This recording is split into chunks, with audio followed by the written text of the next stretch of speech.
Hey everybody, welcome back to another episode of Flight Club with my good buddy Jeff, the man, Jeff Customs RC. What's up, guys? How's everybody doing tonight? Hey guys, how you doing? Good to see you. Give a quick roll call. We got Mr. George Watts, got Eric, Shadow Ops RC, Kevin, Christy. Hope I'm pronouncing that right, buddy. I got my laptop kind of far away to read the comments, so Jeff's helping me tonight regarding that. We Yeah, got you got Sawyer Hilson. Mr. George Watts, got Eric. Let's see. Let me turn this phone down a little bit. Got Craig Bevan, Sawyer Hazlett, Pterodactyl 44. So Shout ups. last week we had the big issue with connection. So hopefully this week everything will be good.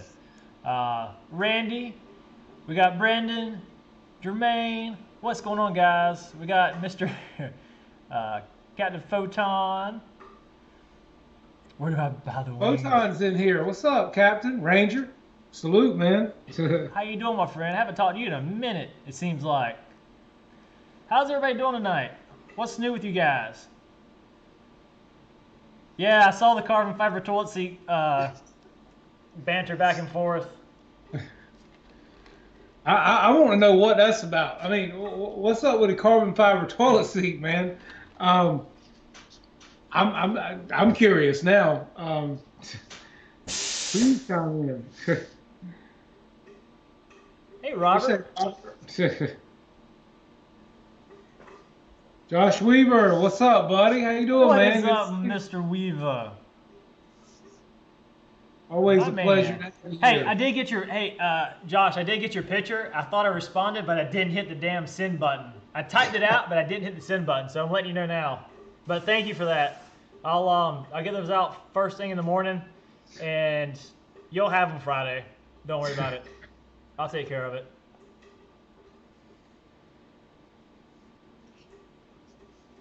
But He said he was learning about composites. oh, now you can get hella deep in composites just like you can with machining in general.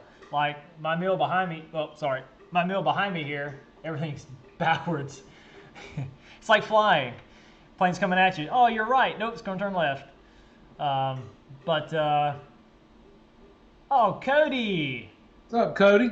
Good to see you, man. Hey, congratulations.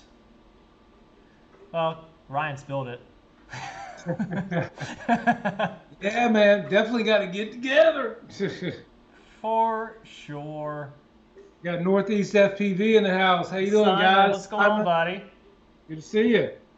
So, Yeah. have you heard the news about North Carolina finally opening back up? How does that affect you, Jeff? Like with phase one, does that open you up? Till after the 22nd of the month, man. So if you Ooh. need a haircut, you got to wait another couple of weeks so you can feel safe and fuzzy. You know what I mean? I'm just saying. I think it's the biggest bunch of yeah, in the world, man. But anyhow, that's just my 2 cents.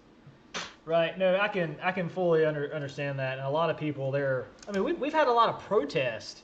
Yeah. Here, let me move this. I'm gonna move my laptop here just so I can see just a little bit better. Apologies, guys. I thought I had this set up pretty good, but I didn't. Because I'm straining my eyes to see the comments here. I got so much stuff on my workbench. I think this whole thing's a joke, man. I mean, the funny thing is, people sit here and they go, well, I guess since the governor's not letting you open, I guess I better stay home. I'm like, really? I don't know if the governor's been to Greenville, North Carolina, but ain't nobody home, man. I mean, Lowe's is packed, Walmart's packed, Sam's is packed, grocery store's packed. Traffic is crazy. I don't know who is home right now, Right. except for hairdressers and nail technicians, man, because they act like we're the only ones that are supposed to not work. And I'm going, really, Cooper? Give me a freaking break, dude. Yeah, and like my thing with all this is like this whole social distancing thing, and you're going to close parks down, so you can't go fishing at a state or local park. Right. You might catch COVID from a fish or something, you know? Yeah, and the thing is like I've never seen somebody. I've never seen like a group of like 10 people out of the pond or on the pier or something like that. Sure, you can have rules of like if you're launching your boat, only have like 3 people on the dock at once, right? On the boat, small gatherings less than 10, that still fits within the ordinance, right? Not the law, but the ordinance. So, this is all, if you got kids around, cover their ears, but this is all a bunch of backwards bullshit in my eyes. Because you got small mom and pop shops. Luckily, my family's business is, we're essential, so because we're in construction. But people like yourself. But then you've got like Walmart, and you've got all these big companies that are still be able to be open. But mom and pop shop that offers the same service can't do that. Right. It's pretty twisted. Well, but think about it, man. Corporate America's wanted to shut down mom and pop for how many years, and they're pretty much succeeding right now. Because that's what's thriving. Is corporate America is thriving right now. Your Costco's, your Sam's, your Walmart's, your Targets, your grocery stores, your Lowe's Home Improvement, Home Depot, they're thriving, man. And your little guy is sitting here starving to death, and we're told we can't go back to work yet, but yet everybody else can be out and doing anything they want to do. Funny thing, I was in Lowe's this past Saturday or Sunday. It was packed, man. They won't know where to park, right? You see people walking around, man. They got a mask on. It's down here, and they got gloves on. I'm going, I want to walk up to them and go, excuse me, let me pull this up over your nose, because if it's going to do you any good, you need it up here, okay? So your gloves and your mask ain't helping you one bit with it down here, just so you know. Dude, I'm sick of it. I'm over it. You hear me? I'm over it. Yeah, and it is crazy because I have tried to hire 2 people. And both of them, to some degree, have basically said, when the unemployment runs out, can I come to work then? Because I make more money sitting at home than I do here. And it's not because we don't treat our employees fairly. We do, for the type of work it is. And I did that job because my dad's like, you're going to learn it from the bottom up. And so I did it for a few years. And it's hard labor. But still, people of my generation suck. Millennials suck. I don't care who you are. Snowflake. There's a few that the majority of them do. Not all, but majority of them. They don't want to work. They don't know what a work ethic is. Josh, don't encourage me, man, because I promise you, I will roll on, brother, just like a damn ball. I'm over it, man. You hear what I'm telling you? I'm over it, dude. I mean, I'm just, my wife and I both. I mean, it's crazy. I mean, yes, I know there's a virus. Yes, I know people are going to die. Yes, I know it's out there. But at the end of the day, man, you can't shut America down, and you can't keep telling people what they can and can't do. And just so anybody doesn't know, this whole cute thing they're calling shelter in place, that's called martial law, guys. And under martial law, in case you didn't know, the government can come to your front door, knock on your door, and take your guns. That's called martial law, which is what we're officially under. So I'm just saying, this needs to be done. I'm over it. I'm sick of it. Me as well. I mean, I haven't been impacted, not even close to how you've been impacted, Jeff, and I can see it. I can see it from all sides, but I see it from the small business side because, look, the government gave $350 billion, and they ran out of money in 3 days. Right. And it only covered 3%. But then you have people. What was that restaurant? Well, one of them was Shake and Steak, and the other one was Ruth Chris. Yes, Ruth Chris. But the issue with Ruth Chris, and people were spinning somewhat out of context, is in the sense that they're franchise-owned stores. It wasn't necessarily like the headquarters, right? Because there are a lot of them. I think all of them are franchise, or majority of them are franchise. But still, like, if you're in this business, you keep money for like a rainy day. Like, you apply your basic financial laws to your business laws. And a lot of these people people that are bad with money are going to be bad with money, and people that are bad with money that own businesses are going to be bad business when it comes to paying their bills. Well, but that's how you get richer, man. I mean, that's what it is. Corporate America people are buying stock right now because the stock market's low, so they're going to get richer as soon as it goes back up. And it's going to go back up. Let's face it. People are going to want to start spending money. They're going to be going on trips. They're going to enjoy themselves. It's going to go back up. So the man right now that's a smart man that's buying stock, he's only going to get richer. So, I don't blame him. If I had plenty of money to invest, I'd be buying stock right now myself.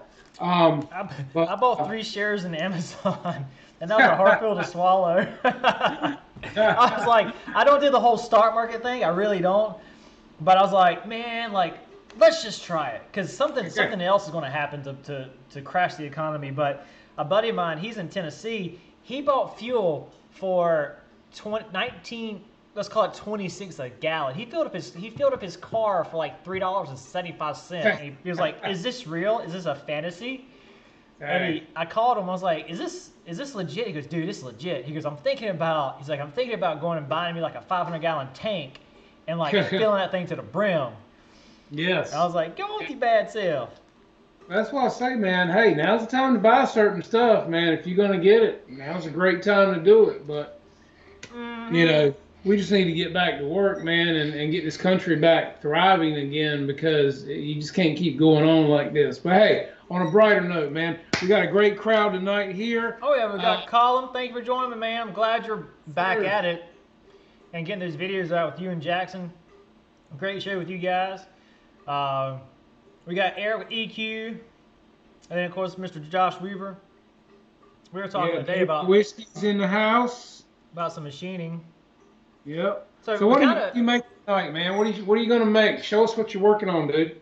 I can't. NDA. I can show you the machine running, but I can't show you what it is. Okay, well show us something. There he goes eating again. He's eating again. What are you eating, man? I eat Reese's. I gotta keep my blood sugar up.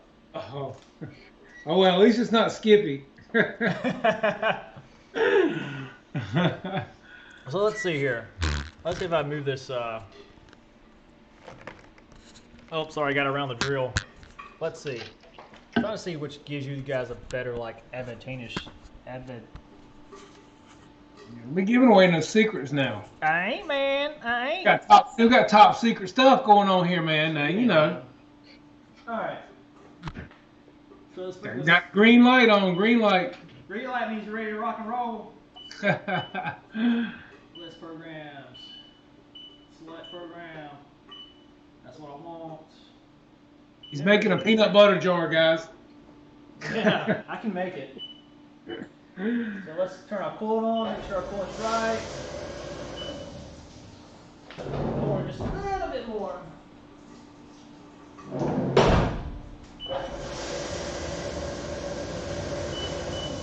Alright, so let's ready to rock and roll, memory.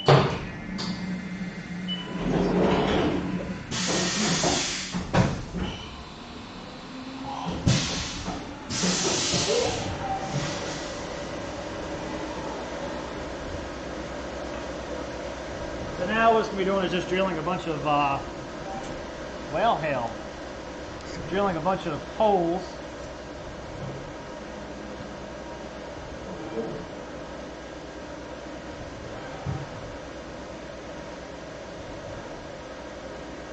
And I've got this for the most part set on slow. So all machines that are CNC use G-code. It's just, in G-code you have a different language for each type of machine for different specialty codes, like your M codes, for example.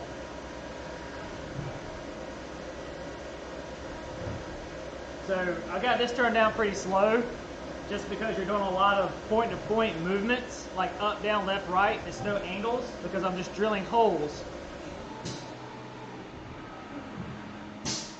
So while that is ready, I gotta go in here and screw some stuff down. So it almost looks like he can get in this machine, shut the door, and teleport somewhere. You know, he's gonna get in there and shut the door, and he's gonna go somewhere. Trust me when I say this. You can fit in here. You can fit in here for sure. What coolant fluid? Robert, what's the question?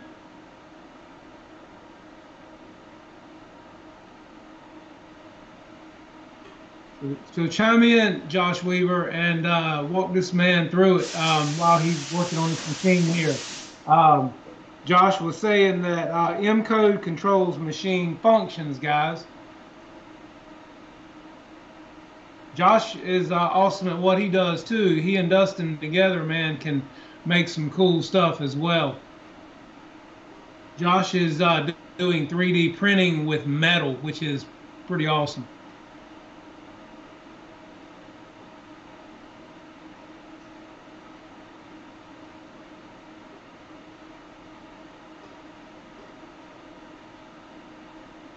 I believe he got in the machine. He might be gone. Hell, I don't know. I don't hear him. Hey, where you at, man? I'm telling you, he could get in that machine and shut the doors, guys, and he could just teleport somewhere. I mean, he's got two of them in this room. They're huge machines, with both of them got these sliding doors on them. I said they look like pods you get in, and you go from point A to point B. You know, it's like the Fly. You know. We say Mr. George Watts. We got Randy roughing us in here, guys. And Eric, I saw your truck today with your was it the nitro fuel motor or something you were breaking in, man? That thing sounded pretty cool. Can't wait to see that video coming up as well. Captain Photon, Ranger, salute to you, man. How are you, buddy? A lot of good guys in here now. I got a big crowd, 37 guys. Please hit the like button. Please hit that button, guys. We need you to punch it. Do it now while Dustin's somewhere. I don't know, but hit that button, guys. Thumbs it up. How you doing, Victor? What are you working on, man? You got your Mango back up and flying, man. And you guys out of lockdown out there? Have they opened up your places again? I know Ray has been flying a little bit, but I think they're flying somewhere else rather than LFE. So I'm not sure what's going on there. But yeah. All right, man, you back? Damn, you tell us back. There you are, poof. It's like. So, how is that? Let me come up here. How's that fan noise back there? Is that too loud for you guys? Not bad. I mean, can you still hear us all right? Last Reese Cup.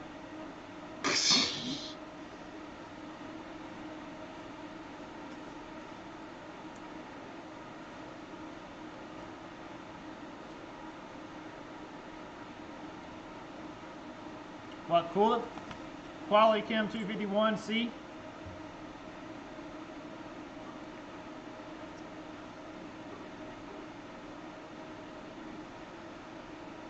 From a minor pop strike. What's minor?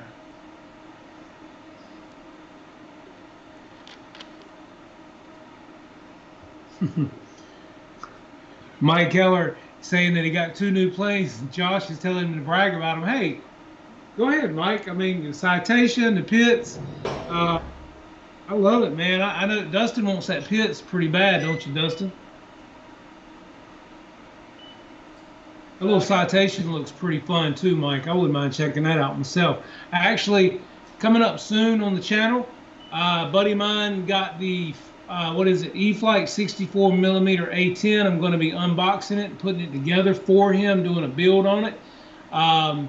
He's excited about that. I'm excited about doing it. So so win-win for both of us, you know. Machine a bulletproof glass. Bulletproof glass? The machine has bulletproof. No, the machine is not bulletproof glass. You can crack these glasses pretty. Not easy. They are tempered, but there's a. It's not bulletproof. It's well, what's the name of it? It's like impact resistant is the best way to describe it. But no, I've seen people have parts that are spinning, you know, end mill spinning, grab the part out of the vise, and, you know, you'll have a part that can be big as your phone, and all that inertia gets translated into that part and slings that part out and hits that glass, especially like on a lathe, and most of the time they'll crack it, but there's been a few occasions where he actually goes through it and keeps on booking it through.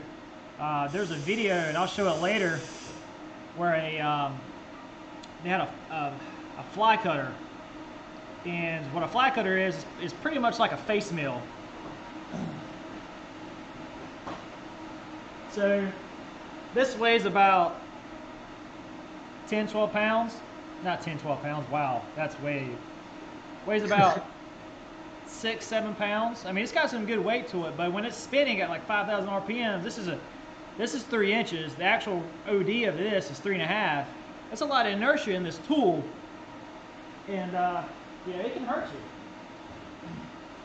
But what they did is they had a part that they were spinning like at 12,000 RPMs.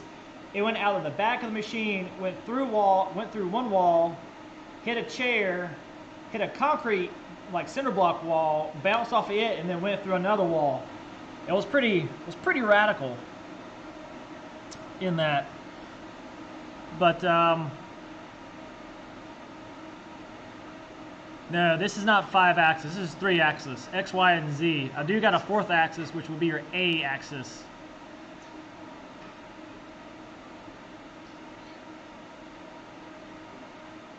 L5 Tiger. So Brandon, that's kind of an old plane. I always hear good things about the Venom.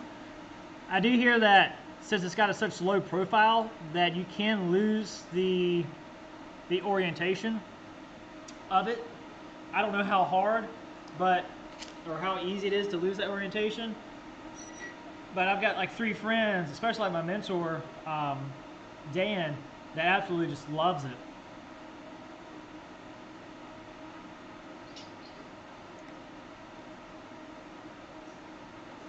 Let's see, what questions else do we have here? No, sir, I do not have a MiG-21. I like it. I want one.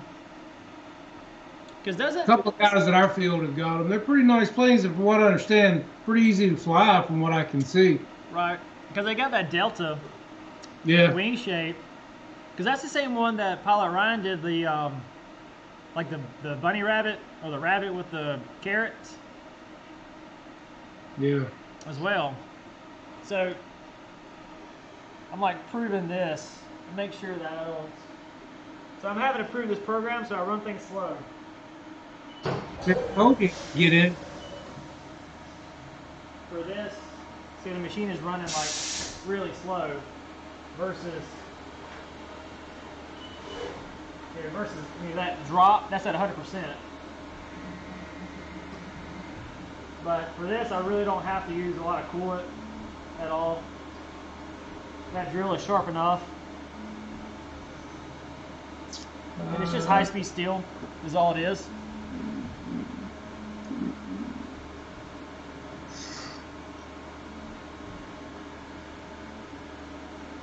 $12,000 Sawyer. Right now it's at 5,000 RPM right now.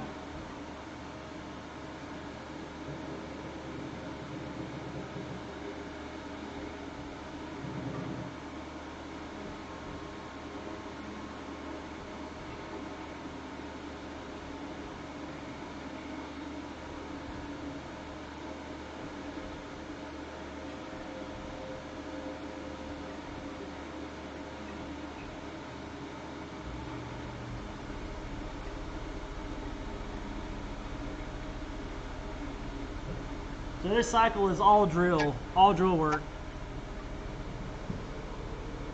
So Dustin, Just Plain Crazy was asking, what do you think of the F5 Tiger or the DH-112 Venom de Havilland? Your thoughts? Yeah, that's what I was saying. The F5 Tiger is it's an old platform. It's an old plane like the F-15. Again, I've got a few friends that had the Venom that love it. You know, it's more of like a flying wing style. Yeah. But due to the slow profile, it may be easy to lose orientation. I can definitely see it. How easy that is, I'm not sure. But there's some guys that'll paint like the tips of the wing tips a bright color if they're not already. Maybe like a red. I prefer a red just because it sticks out to me more. Someone wants to know your feeds, Dustin. The feeds right now, that must be Sawyer question, because he was asking about stuff like that last night. Right now, this is only feeding at 20, let's just call it 20 1/4, or just 20 inches a minute.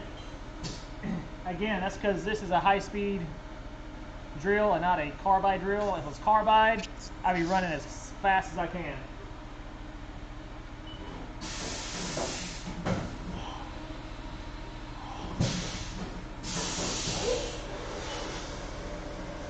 I need coolant for this guy. It's a smaller drill, just to give it some lubricity for cutting. So Josh Weaver asked Jeff, what plane have you done the most custom work on? Well, you know, I've got the of course the F-16 is one of them. I've also got the Stinger 90 that I converted into a T-45 Goshawk. And it looks just like a T-45. It's actually on my page on my YouTube as my bar across the top. That's actually a T-40. I mean, that's actually a Stinger 90, not a true T-45. I have a true T-45 hanging right here above me, and they almost look identical. So, and then my Spitfire, it's also been very customized. It's weathered. It looks really good. And I've got to, you know, get some other stuff going. I had to put this MiG right here back together and repaint it. Last weekend, it decided it wanted to land in a tree, and it took a whole chunk out of the leading edge right here, and I had to replace the foam with foam and fill it in and repaint it. So yeah, but really, this one right here, this F-16 is my baby. And yeah, that's one I've got a lot of work and time in, because it came all gray from Motion. It's 90mm, and they don't make it in a Arctic camo. My wife did all the graphics and decals for that one.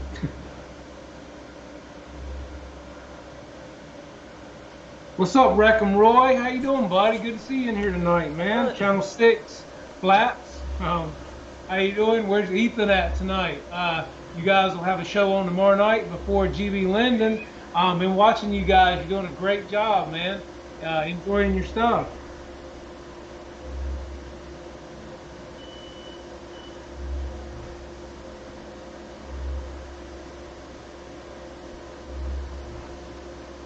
So you can see the G code. So this is telling all the commands, XY movement, G command, all chamfers for this part.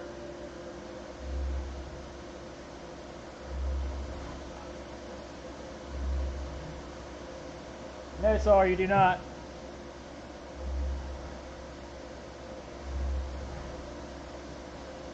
I mean, if I was doing titanium all the time, every time, sure.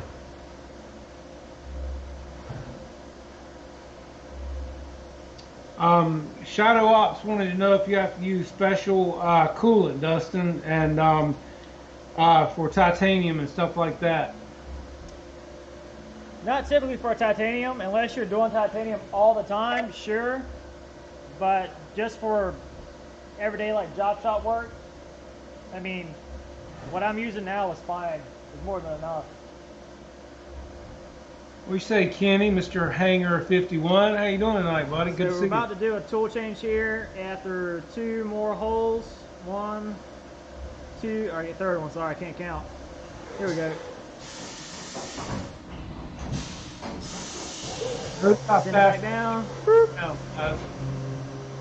Now what we're doing is we're interpolating holes, so that end mill is going down and just spinning out and out. So imagine if you have this cat, end mill comes down into it, plunges down, and then just starts going around and around and just does this number. So it's interpolating. And if you ever do a hand coating of those are gonna be fun.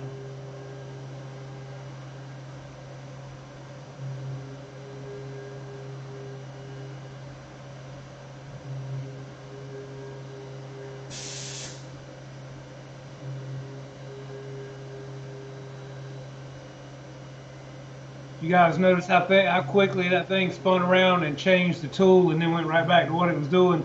That's what I call some speed there, man. What's that? I was saying how fast that thing spun around and did a tool change and then went right back to what it was doing. That's pretty damn quick.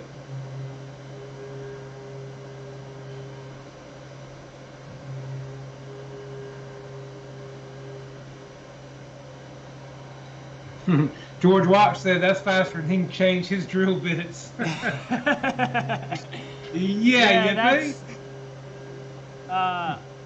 That is, this is wide open as far as the tool change and stuff goes, but I'm not really in a time crunch, so I don't run my machine wide open just because of the added wear and tear on it. Yes, it's a production machine. Yes, it can handle it, but 24/7, no machine, that's just gonna be accelerated wear. Yeah, It's just like if you got on the highway with your car and just held the throttle down, right? From stoplight to stoplight. that makes sense. Or if you're flying a LiPo battery and killing it all the time, kind of thing. I'm just saying, you know. Make a ghost rifle. Randy, I've actually, hold on. Hold it in place.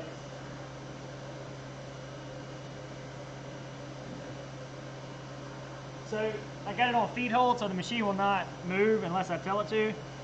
Regardless of how you feel about the 2.8, this is funny. Everybody's complaining about ghost guns and gun show loopholes. This, if you can see it,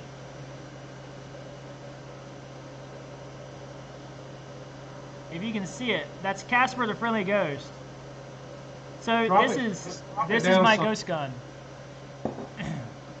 And this is when I first got into machining. I did this. This is 80% lower, so I machined the cavities and everything inside of it. But I was getting to engraving, and this is only like 10 thou, so it's very, very light. So if I wanted to get rid of it, I could just sandblast it and then just anodize it, paint it, or Cerakote it. Thank you.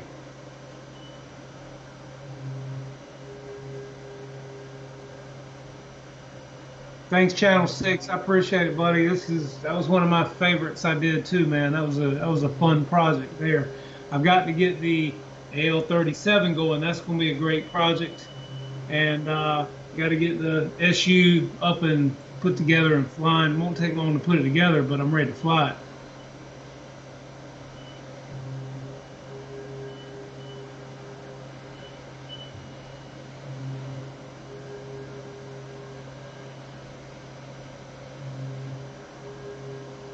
Thanks, guys. I try to do some cool stuff here and there. Of course, I did the Legos, which Josh Weaver bought some off me today, so thank you for that. Hold on. What feed do you recommend to run when machining titanium? I usually go in very shallow and then change parameters so I don't break the drill bit.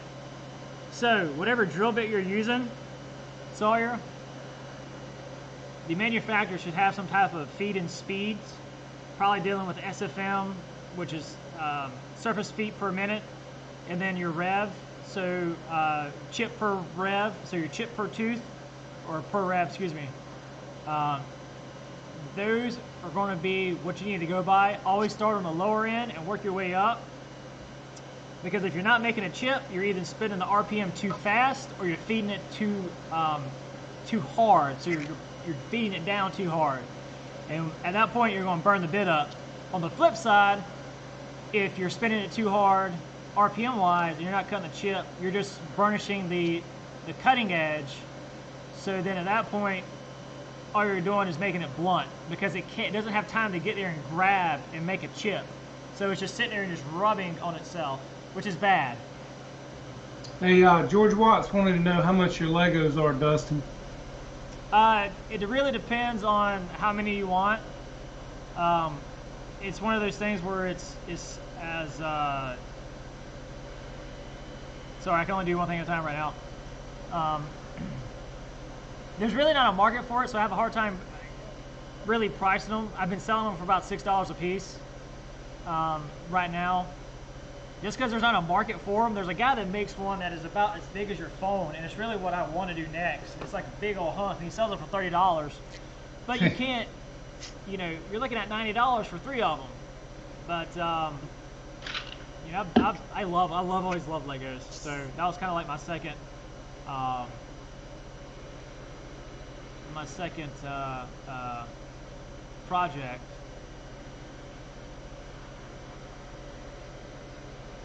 Yeah, Rack and Roy said it's all about the speeds and feeds, Dustin. Yep. So it's funny because a lot of people think in speeds and feeds, but I think in inches per minute. In drills, you have to think of CFM and chip per rev. Can't talk tonight. Chip per rev. So 2 flute chip or two flute chip, 2 flute drill. And once this gets done, I'll load up a tool and show you guys what we call through spindle coolant. That's when we party. Just from the fact that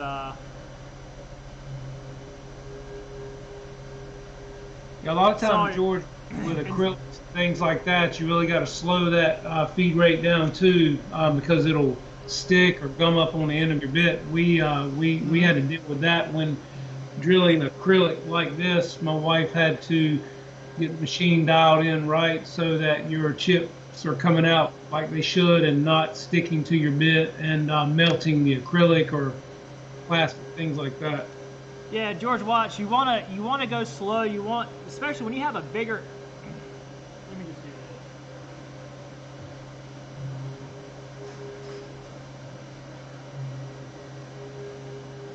this. So let this get done. I'll give you kind of a short, quick introduction to drills and like what surface feet per minute is, just to kind of give you an idea and about the materials. Carbon fiber, you want to go a little slower. It's always good to go slower as far as feed and rev, depending on the diameter. If it's a small diameter, let it have all the RPMs it can. If it's a bigger end mill, like 1/2 inch, 3/8, you know, as you get bigger, you want to slow that feed down and slow that rev down, RPM down. Sawyer, it largely depends. It depends on a lot of variables. What are you making? Are you a job shop? Are you making your own products? Are you making other people's products? How complicated are the machines? Part density. How many parts can you get on that table and hit the go button? Right? When I make some parts, like I can load this part up, hit the cycle start button, and like walk away from it to the point where I don't have to babysit it. But there's some operations where you're sitting there with a machine because the cycle time is only 30 seconds. So by the time you take the part out, load a new part, hit cycle start, blow the coolant off the part that you just got out of the machine, the finished part, you're taking another part out. So I mean, you're constantly like swapping parts back and forth. So that's a very open question. Yep. There's a lot of variables. Well, and time is money with anything you're doing. You know, I mean.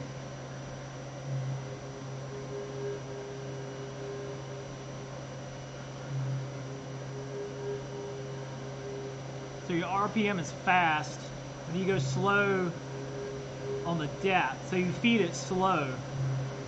That can work. Because typically when you cut something, you want the chip to take the heat away. You don't want the heat to stay into the edits. So now we got 4 features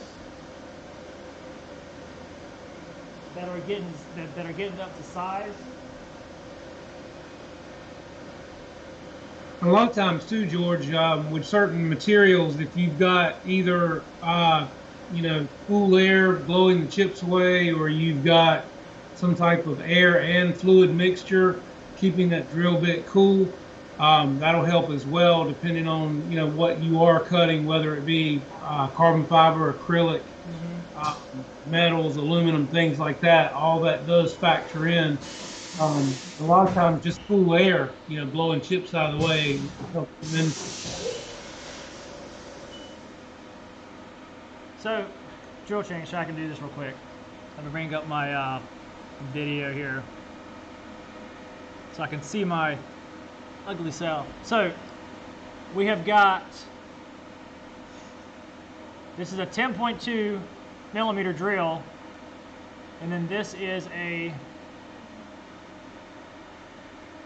it's a 22 gauge, which is 147 or 144 thousandths. So a little bit bigger than an eighth, a little bit under than a 3/16. So if I turn these at the same RPM, what's going to travel more distance, the big drill or the small drill? It's going to be the big drill because it has more radius, has more meat on it. So with that being said, the CFM, if I was trying to do a target of 1,000 CFM, this would have to be at, just easy conversation, would have to be like at 5,000 RPM, but this guy could only be at 2,000 RPM because it has a much bigger. So the CFM is like, if you took this, spin it at 2,000 RPMs for a minute, if you could take that distance that it rolls up and unroll it, what's that distance that you're covering? What's that surface feet? How fast is it going across the part? This is in terms of like an end mill too. Same thing, same principle. So that's why, like with smaller drills, you really kind of want to bump up the RPM, but when you get into the bigger drills like this, because now you've got more cutting force, right? Because, you know, this is, again, 144,000, so 0.144. This is 10 millimeters. I'm not doing the conversion in my head, but come on now. To me right now. I was making sure it wasn't Tara. Like, I can't say yo. So now you have more cutting, so you have more force. So that's why you slow it down, and you slow down your feed as well.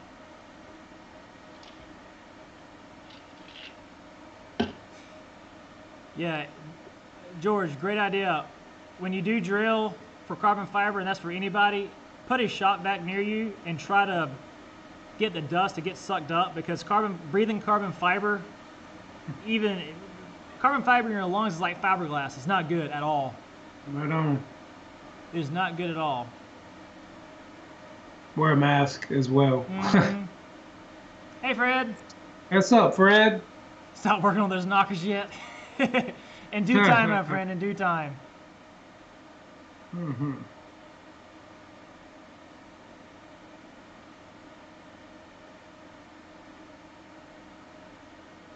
Yeah, I've got our CNC, we've got a dust boot on it that has a vacuum that hooks into it, George, that sucks up chips and particles or whatever when we're running it, and pulls a lot of it out of the area, you know, so it doesn't get tangled up in the bits and things like that. That helps a lot too. Oh yeah, they do. What's even worse is copper. Copper chips instead of like aluminum chips. They're a lot more sharper. I just found that out because I've never machined copper, and I just machined some 110 copper and reached in there with some gloves on trying to clear some chips out, and I got pricked. It was like sticking my hand in like some damn barbed wire. Nice, George. Yeah, that's cool. That's good. So other questions you guys got? This is actually what I'm about to run is a 1/8 inch end mill. Make sure that. Whoopsie daisies. Sorry. Damn it, Bobby! I'm drunk. So you can't even really see that guy in there. Maybe if we get over here.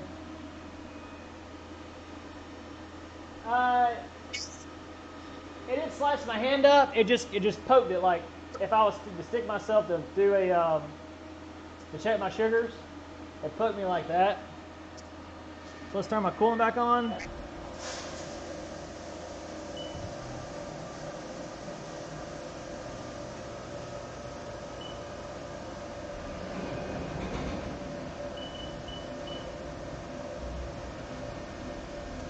So now all thing we're doing is we're making a small rectangle with a fillet, and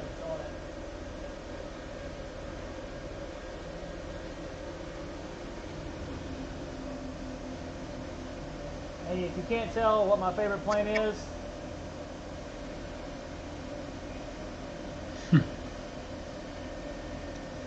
so after this, we'll crank up a 3/16 end mill at 12,000 RPM, and it's going to slice through this plate and give me my profile that I want. Sawyer wants to know what's the rate of heat transfer for cooling fluid in joules per kg. What's the heat transfer? Man, I don't know that. Look, I was an engineer once with hydraulics. I don't want that type of engineer. Look, cutting fluid serves two purposes: heat dissipation, as well as the chip. Hold on, here we go. Here we go. So now we're gonna grab that 3/16. So now we're cranked up to 12,000 RPM.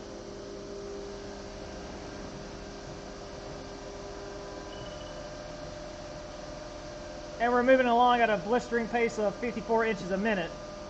Pretty cool. So you can definitely see, I hope, the outline there.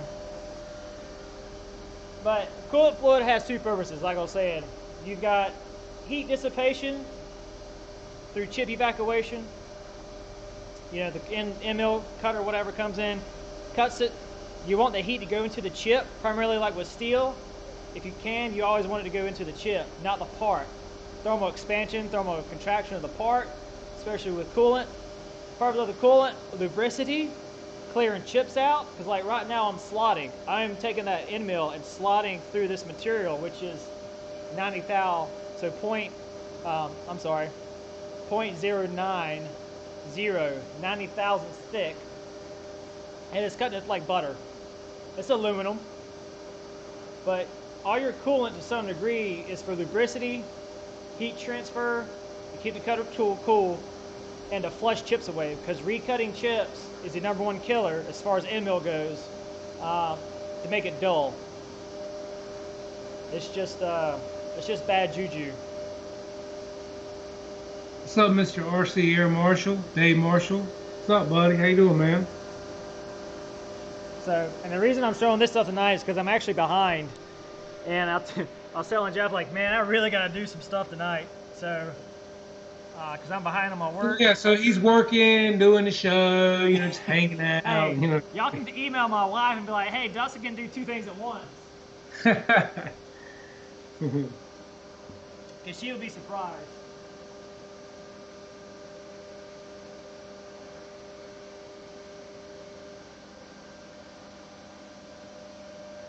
But,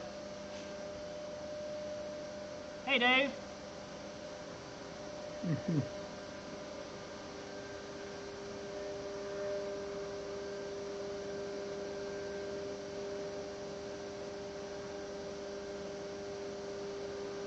So, Dave, how's that swimming pool working out for you, man? Is it still cold as hell?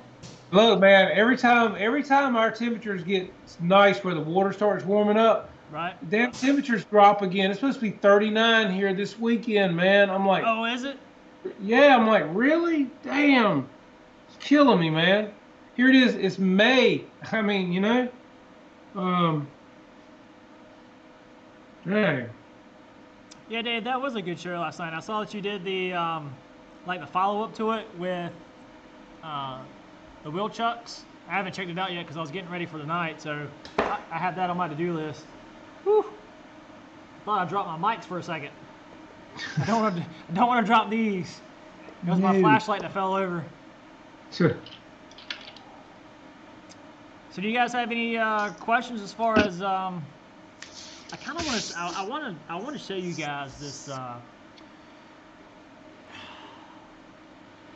let me bring this over. Let me see if I can find that for you guys, because I really think you would enjoy it, just because it's like it's a really bad oops. And we all know how, you know, guys in general, how we like, you know, really big screw ups. And it's like when your buddy farts, it's always you give him a courtesy sniff. Hey, am I right? Am I right? Oh, God. Okay, where have we gone with this shit? Oh Damn. gosh, where is this? Okay. Bear So with me, guys. in other words, you're rating him, is what you're saying. Yeah, man, it's like always a courtesy snip. It's like, hey, man, like you have a guy, like you just fart and you come over. Guy comes over. He's like, I'm getting close to it. Where are you? What's up, Ray Guniak in the house? How you doing, buddy? Light burners? No, he's talking about ass burners now, man. I'm just. Hey, man, you eat a lot of hey, if you eat some tacos, put a light behind somebody's butt and they fart, you're gonna get a light burner, all right. Lord. Oh man. Yeah, Tim, it's gonna be getting cold up north, man. I was watching the weather this morning. They're talking about snow up north. I'm like, what? Man, this is not right, people. Really? Oh, that's F crazy.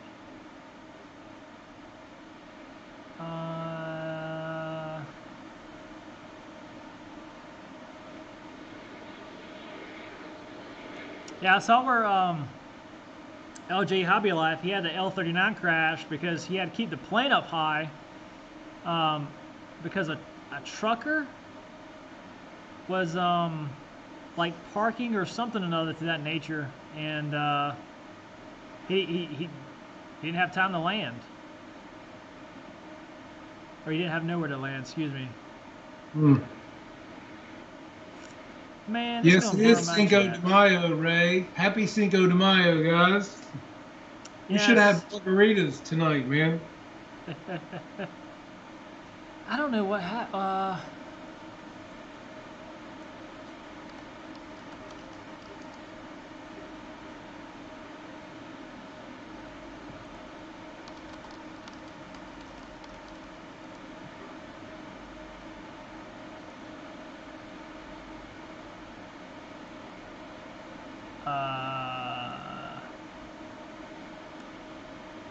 Hopefully this picks it up.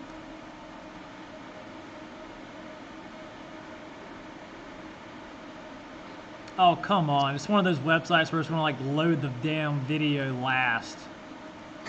You gotta be crapping me. You smell what he's cooking?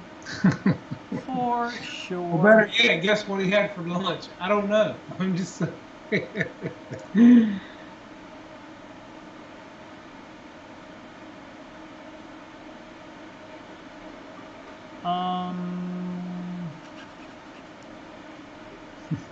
Of course. Kenny said he had to make a run for the border, man. Uh-oh. Uh-oh. Had to run for the midgets, man. He was chasing the midgets to the border. Oh, was he? All right. So. Hey, it's May 2nd, 2019. We had an accident in the shop this morning.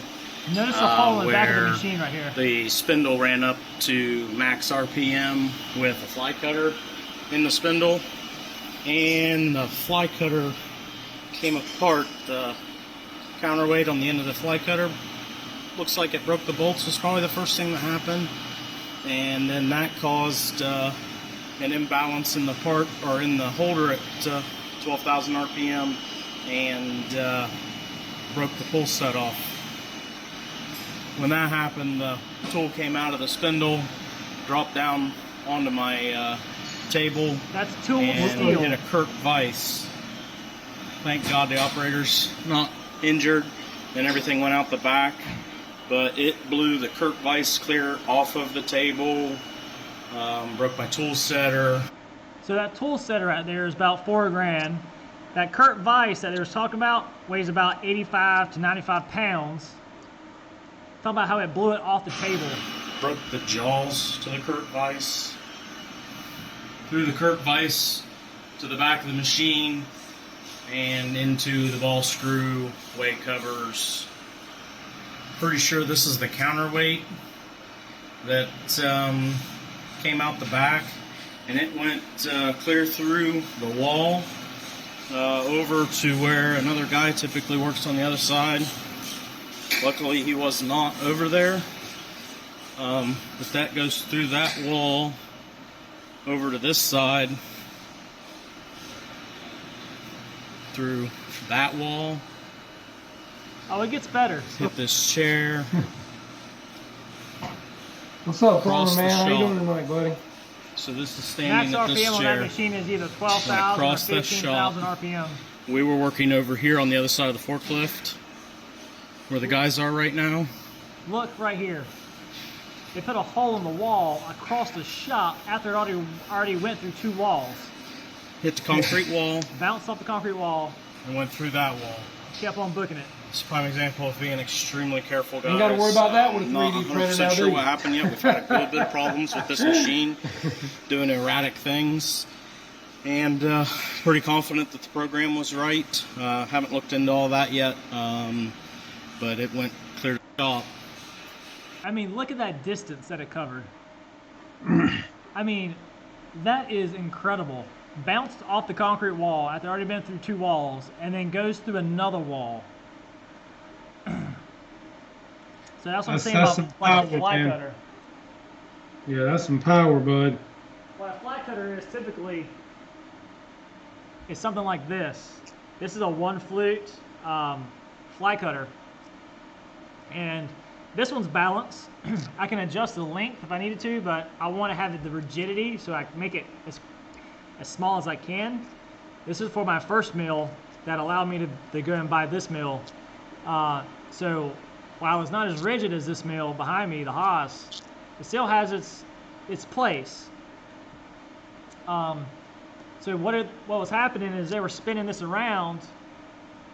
Something let go. They're talking about how it had a balance on the back. That balance may have came off or became unbalanced, started wobbling, and and you got a little pull stud on the top. Let me get out here. On the top that pulls this up into the taper of the machine. This broke. When this broke, this tool dropped down and just wreaked hell on the machine. So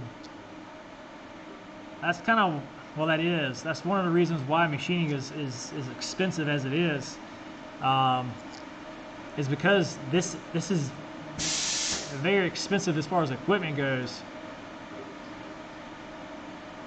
Yeah, and that would have gone through you, Josh. There's no doubt about it, buddy. Oh yeah.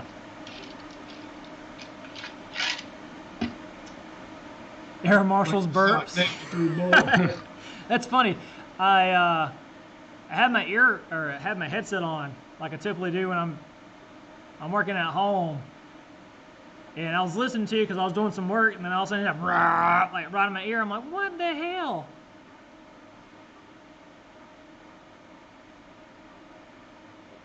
So, but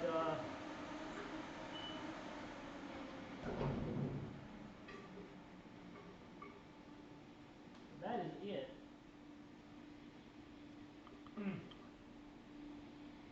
Oh, I know what I was going to show y'all. There's some coolant, right? Let's call up T Tool 16.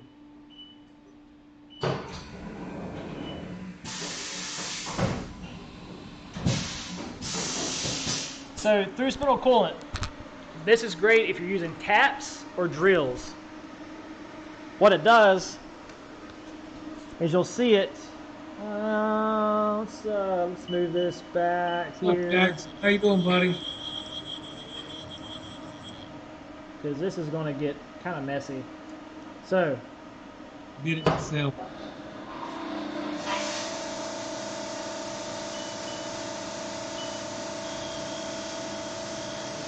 well, that was awesome. My bad. But you kind of saw there briefly where the coolant comes out from the spindle where the tool holder would be at for the actual. Maybe you can see it there better.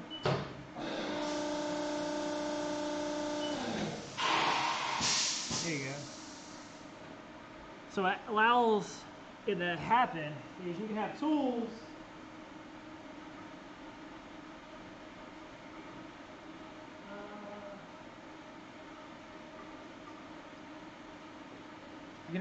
like drills that actually have holes on the end of them, and what that does is allow coolant to come through them. Let me kind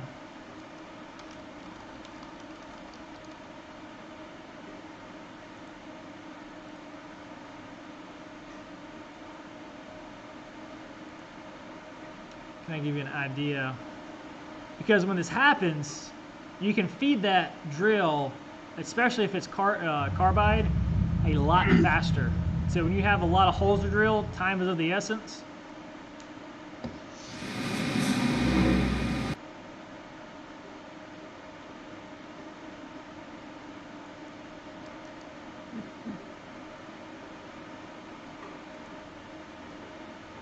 You guys have any other questions or anything of that nature? It's for Jeff or I? It's all about you, buddy. Hey man, I'm just kind of expanding on what Dave was doing last night. I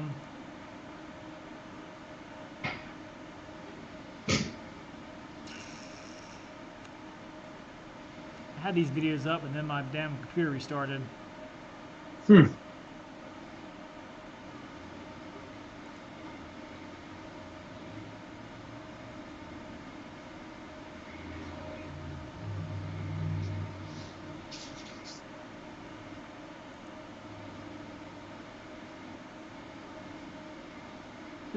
Just show me like a picture of it.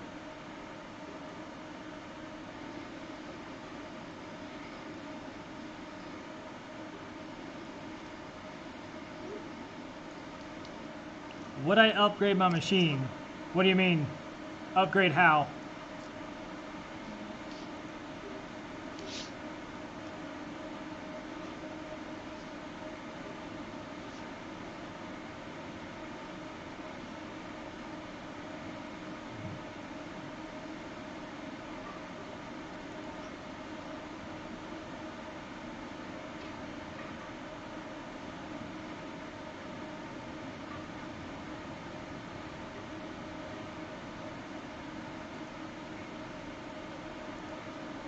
So here you go. This is an insert drill. So you have a body and then you have an insert at the bottom. The insert gets changed because that's your wear item. Your actual body doesn't. Just like that face mill, that big face mill, that 3-inch face mill that I showed you, the same principle behind it. So you got your through spindle coolant.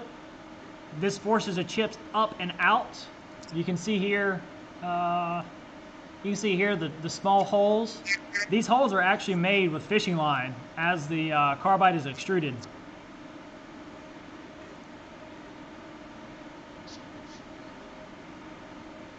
Do I want more bits? Of course. It's like, do you want more planes? So as the through spindle starts, this is aluminum, and you see it doesn't stop. It's going to go 1.5 inches, and now we've got like a shoulder mill. See how you don't even stop, he just buries it.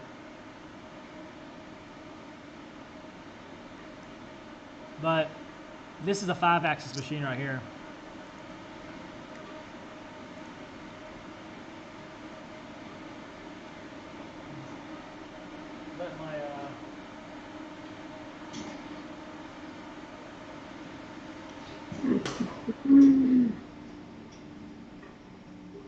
Turn that down. What's my favorite bit?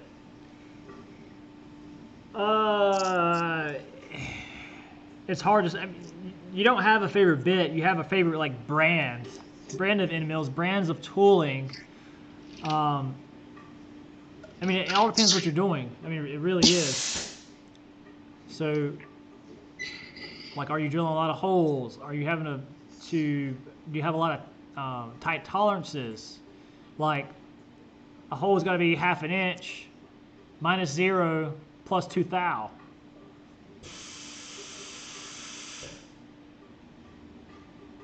Explain 5-axis. Okay, so with 5-axis, you've got, of course, you got 2 extra axes, right? You got your X, which is left to right. You got your Y, which is from me to you. You got your Z is height, but you also have what do you call your A, and then you have your C, or excuse me, B. And what that allows you to do is you can turn that table and also turn your trunnion, and you can get down into tight crevices. Best way to show, oh, I think I clicked the wrong button there. Best thing to do is show you like a UMC. We like tight crevices. Oh yeah, oh boy.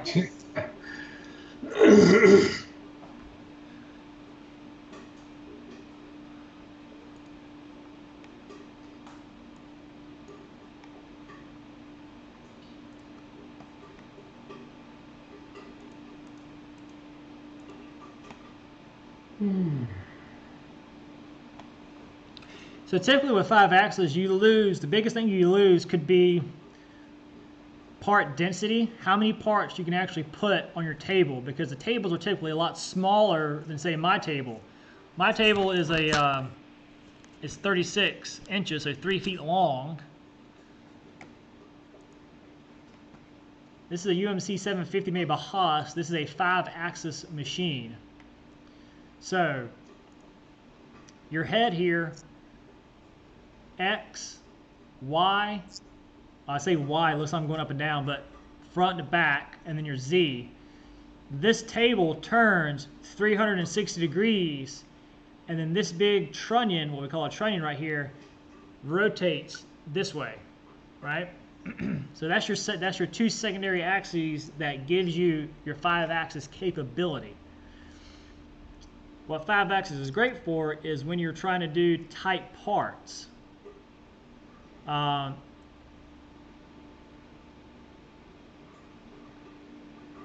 Farmer Man, you're talking about 1, 2, 3, 4, 5, so tenths, hundredths. You're talking about the 10 millionth from what you just. Oh, sorry.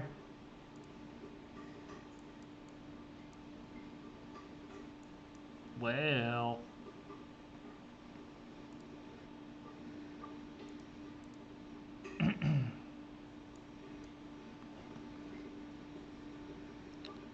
Sorry, guys. I forgot I'm having be producer too. It's all good though. So this is a UMC 750. Can I give you an idea? This is made by Haas. It's probably the cheapest 5-axis machine you can get into.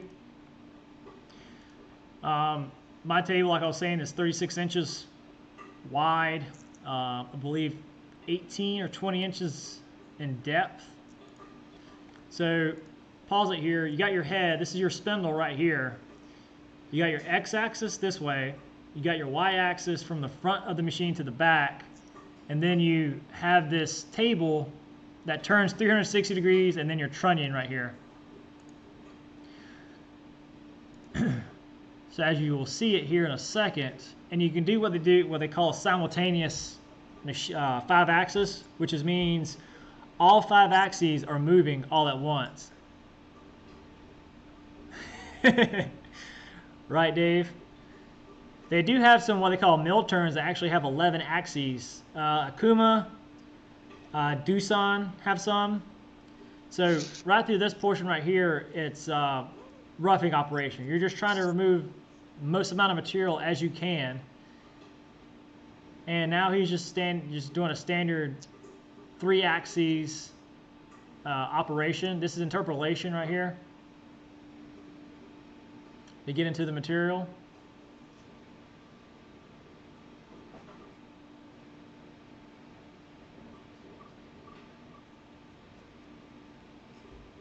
Josh, that's too funny.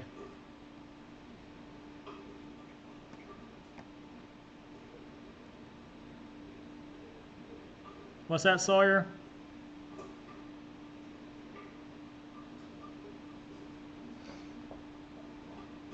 So you see how the table and the trunnion moved, and he also rotated the part perpendicular to the z-axis, which is your up and down. So this is what we call 3 plus 2, because he's not simultaneously machining. He is turning it, indexing it, and machining.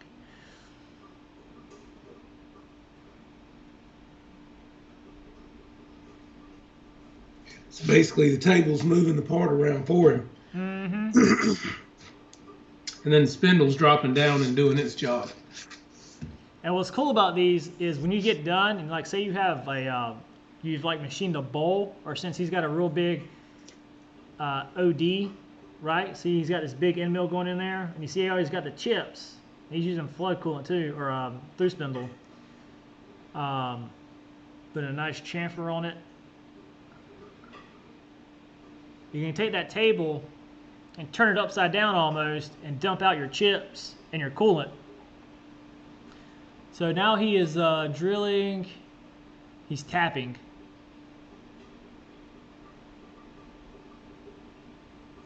But the thing you have to be careful of is the rigidity of the tool, because you can see that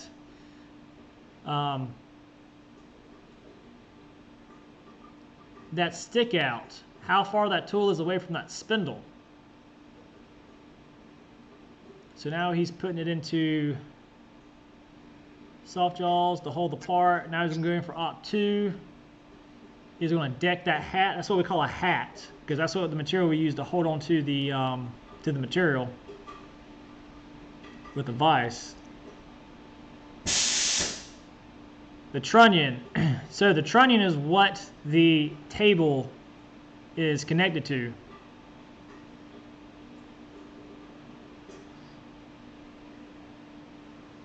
I was hoping to show some actual simultaneous 5-axis, but it doesn't look like he's going to do that.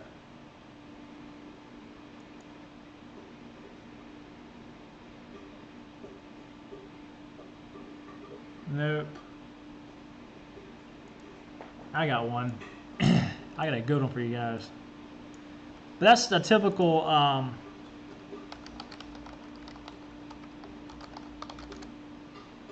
typical 5-axis.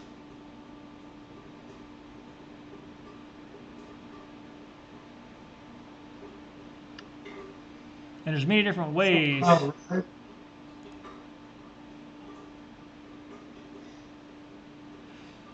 No, it's just not there. I'm just doing a lot at one time. Pilot Ryan in the house. What's up, buddy? Hey, man. I told you to call me. Just give me a hard time. So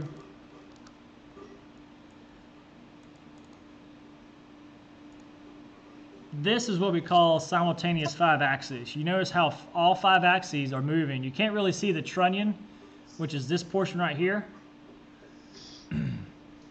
It's moving, it's just not moving to where you can see it, because he's getting down to these crevices here.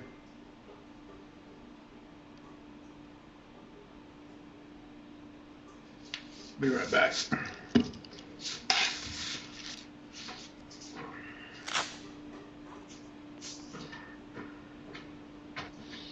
And Tara, my sugar is 151 right now. At least that's what my pump says.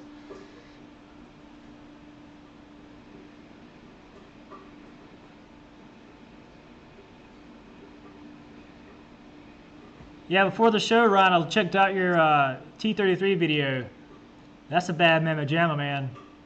Especially before you take off. Like, I don't know if it's like just the scale, but the landing gear to like the wings are just like so long. I knew it was big, but I was like, damn, that's massive. Especially being 12S like that, but looks like an excellent flyer to get into if you're trying to go that route to get bigger. Do you have any plans for grass ops, perhaps? Hey, Jackson. Yeah, they look after me pretty well there,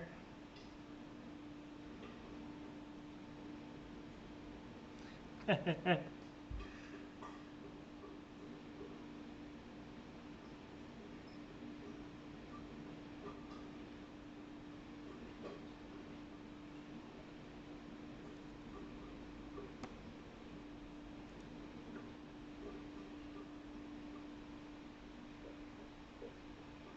That's really, guys, all I've got. Where did my buddy Jeffy go? Oh, Jeffy.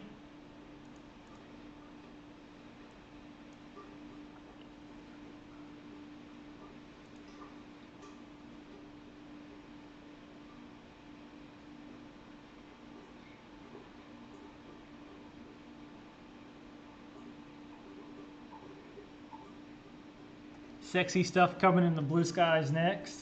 I hear you.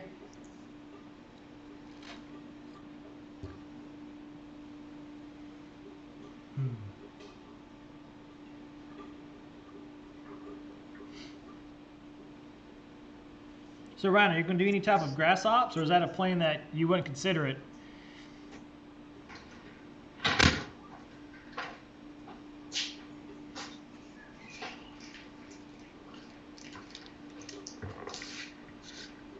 What's up there, Skippy? Had to go get a Reese cup, man. You sitting here eating your shit a while ago. I had to have. I had one Reese's, but I got another one. I got an egg. You got an egg? Dude, Yeah. I buy the crap out of those like after Easter because they're like 10 cents. Oh Lord. Oh. But yeah, that's really all I got. Probably not unless I got somewhere with great grass. Hey, so Jeff, you got great grass. Said you got great. What the fuck? I'm what? Your field, perv. Oh, yeah. Yes, we do.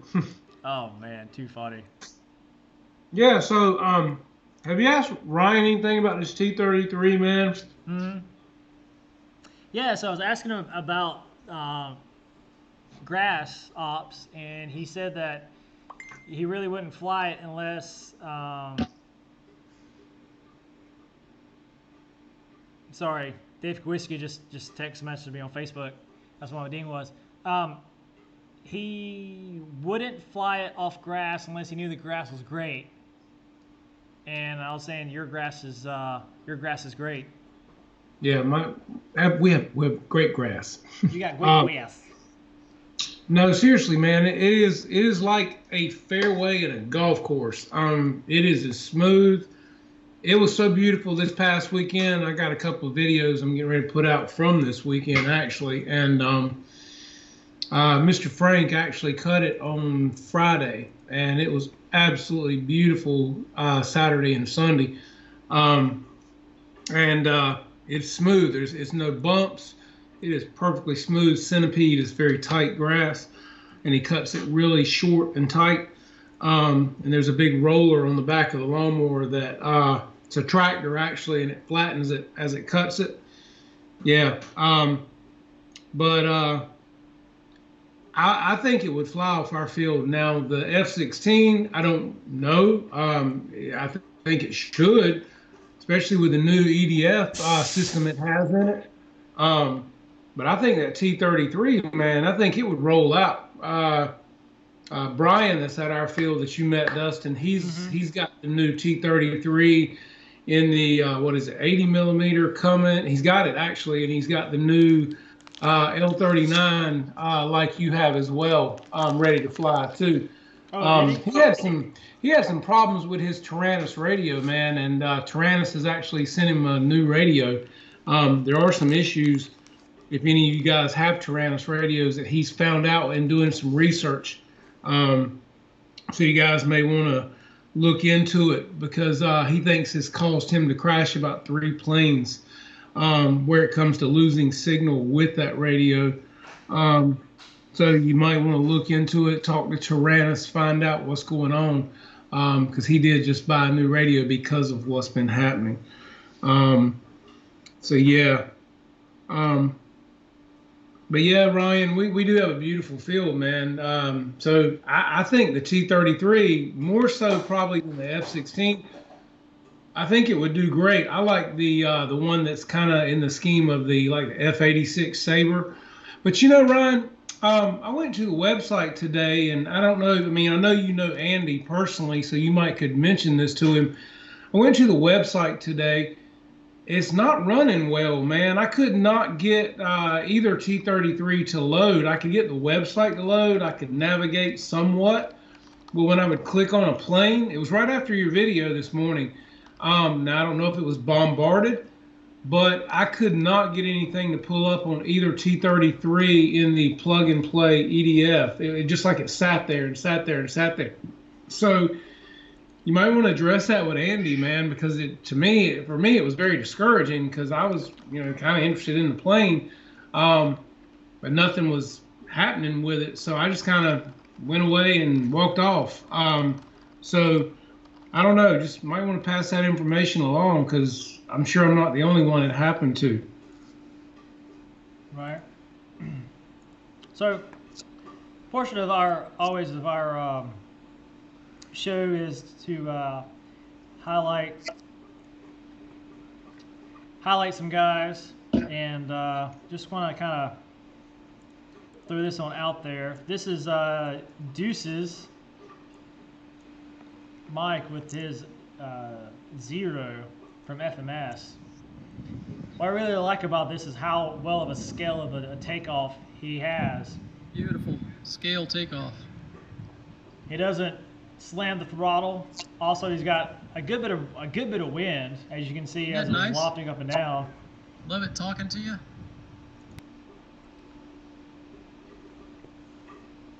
And a Zero is something that I've always been wanting to get, just because I hear great things as far as them being great flyers.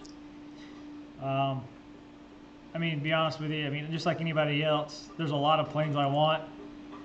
It's just a matter of having the time to actually go fly them.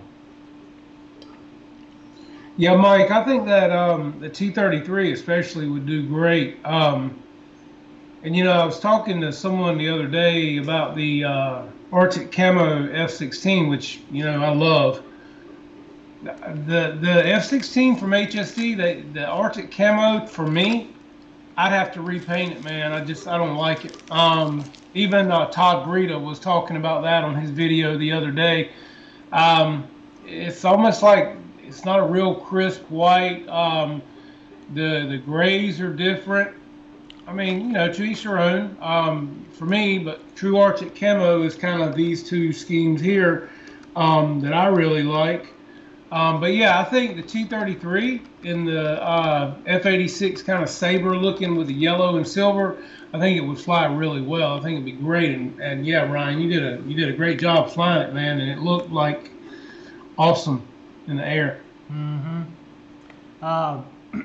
We were at first, for some reason, the next video here, which is awesome, is this guy, Shadow VFX. I think they're over maybe in Europe or maybe Canada, but this free wing with functioning canards. This is pretty sick. Especially when he starts doing some aerobatic maneuvers.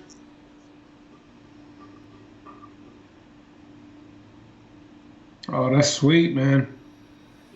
Sweet plane. Very nice. Kind of reminds me of Steve Hodges when he has his F-22, and they did the vector thrust mod. Him and and George Baker. Mm-hmm. Oh, sweet.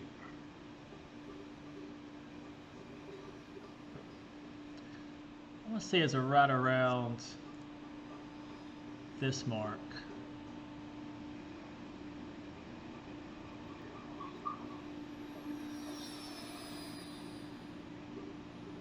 Very graceful and awesome flying. Yeah, here you go. It goes into a flat spin almost.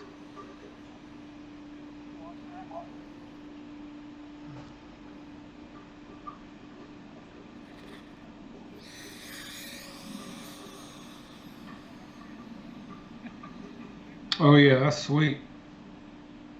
Canards. It's not canards, it's canards. That's like the guy, what is it, Air Guardian? Have you seen him flying the Yeah. SU, man? I mean, that guy's sick. I mean, he can make that plane dance, man, in the air. It's awesome. Yeah, go check him out. It is Shadow VFX. Damn, I'm starting to think my sugar's getting low. Can't talk. And But strapped again, down it's, really good. Like, look how big that plane is. Canards. Canards. Oh, Georgie, where's your canards? Don't leave home without your canards. Your mama's gonna kill you. But I mean, that's what we call in the South. That's a big girl. That is a big gal. Yeah. I mean, but like the rotation of it too. As he was saying, Ryan was saying he was using Start the timer. Andy's rates. Yes. Low rates, I believe now. Is that in the manual? I mean, But it just pops up. It's like poof, up and out of here.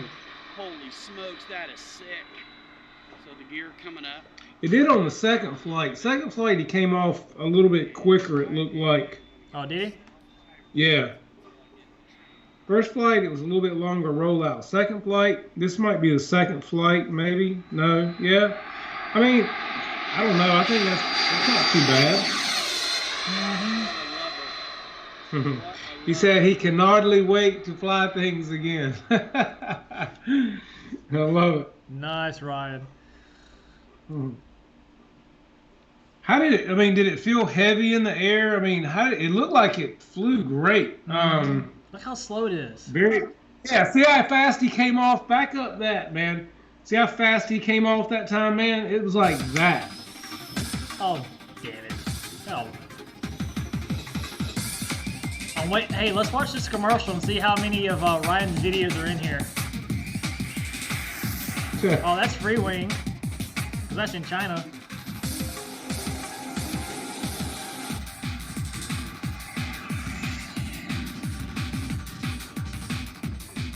That's definitely Free Wing. Oh my gosh. So let's back this up. This feels so much more relaxing. Oh man. I just love it because it's so damn big. That is cool. That is too cool, man. Especially that Damn. color scheme.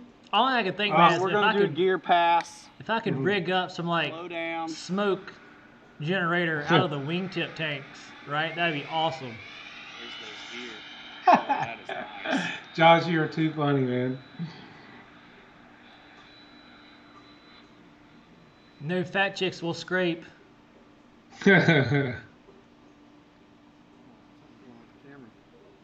Yeah, so that's a good point. Dave Marshall asked, were the takeoffs with no flaps? It didn't look I guess like it, at least on the first flight. But look how like that second flight, man, he came off just like that.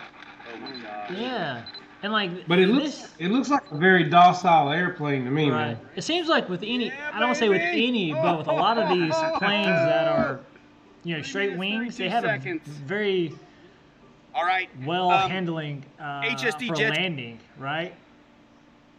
Characteristics, like the ease of landing it, is what I'm trying to say in a roundabout way. Sun's making- Well, that's because you've got such large wing loading, Right. you know? I Well, mean, light wing loading, but large wing area, right? yeah. Now Like- watch this on the second flight. Watch how fast he comes off on this one, man. I mean, it's like quick. And this is the, yeah, that's the second flight. Let's see. Brakes. Yeah. Oh, is the second flight? Mark. Just getting used to it. Second flight. We actually got some sun now. Let's do it. Ready, Bob? That was a greaser there, too, man. That was nice. All right. Yeah, I'm telling you, if you yeah. watch that second Holy takeoff, smokes. man, it was I'm like, still just boom, as it was like nervous. quick. That thing jumped to the Timer air. started. Yeah, it doesn't look like he's got flaps. Come in, Ryan. Did you have flaps? Yes or no? I don't look like it. What a lovely. We'll keep all the secrets, man. Watch this. Watch how fast this thing comes off. Fly away. That is awesome.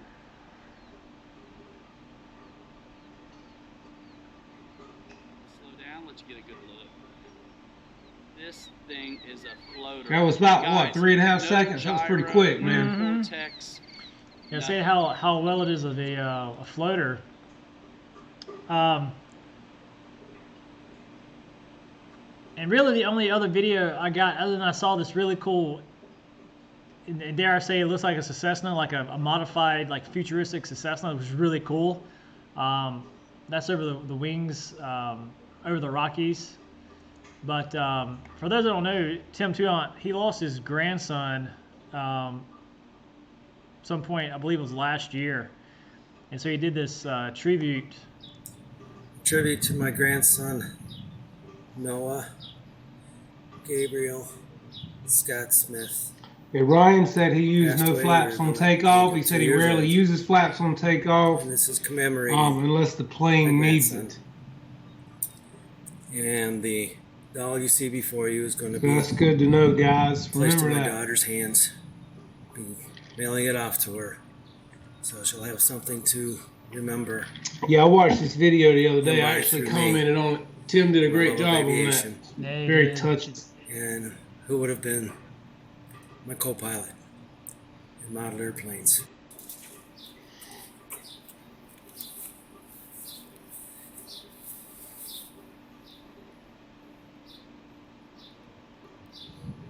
Man, time flies by because it seems like, not to get old, kind of a Davy Downer moment, but it seems like yesterday, I was reading the news on Facebook about it, and it happened a year ago, over a year ago. It's like time flies by. Yeah. But beautiful job to Tim. Give it up for him.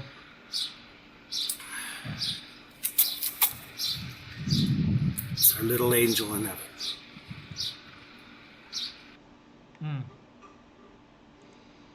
But on a lighter spirit, I just thought this plane right here was just cool. For like a Cessna style plane, like this looks something like I would love to have. It's like sporty and all that. This is just too cool. I don't know if you guys follow Wings Over the Rockies. Very cool YouTube channel. Goes over many different aircraft. The gentleman that they just showed as the, I think he was a general. I didn't catch his rank. Yeah, Major General. He flew F-4s in Vietnam. And when they do the F-4 video, he's in the pilot seat all geared up. It's pretty cool to see. See, Jackson, thanks for coming, buddy. Appreciate Opportunity it, to do a Jackson. couple Thank of you. things there. I was a soaring instructor, CFIG, I as think we this know is it more today. so to get into, At that time, where we were teaching other cadets into- how to fly. into flying. After I looked at finished getting with the my academy, pilot license, got my but jump wings, and I just ain't got the time, man. Just ain't got the time. I went through pilot training, and then went into the F4. I was a fighter pilot. But Did that for over 2,000 hours. And I got a chance Yeah. to fly the F-16. Shh, quiet. Dennis is back. Which got me to oh about shoot! 3,500 All right, Shit. guys. Nice seeing you. We're gonna shut down now. Bye. hours right now. Airplanes Oh. since I retired from the Air Force. Oh man, too funny. Too funny. So, do you guys got any questions for Jeff or I?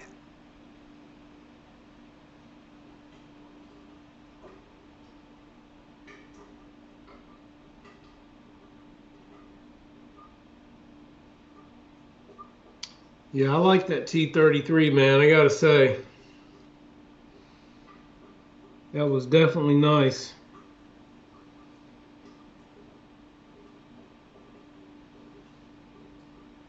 Nice, Eric.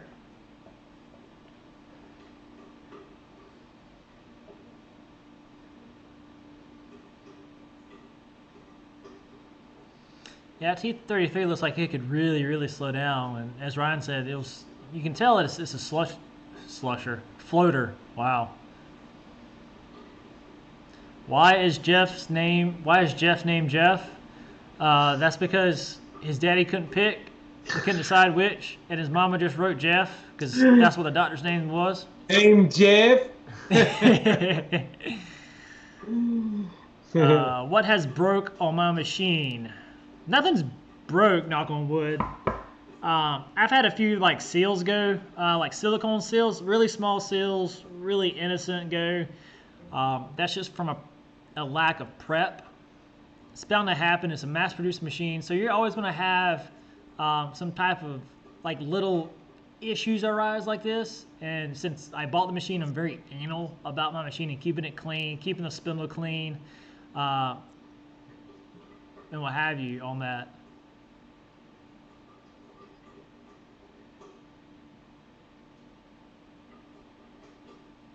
Mailman's name was Jeff. I was going to go that way, Josh, but yeah, I figured somebody else would do that for me.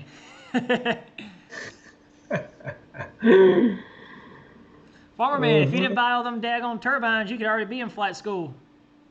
Yeah. Right? Yeah, Am I right?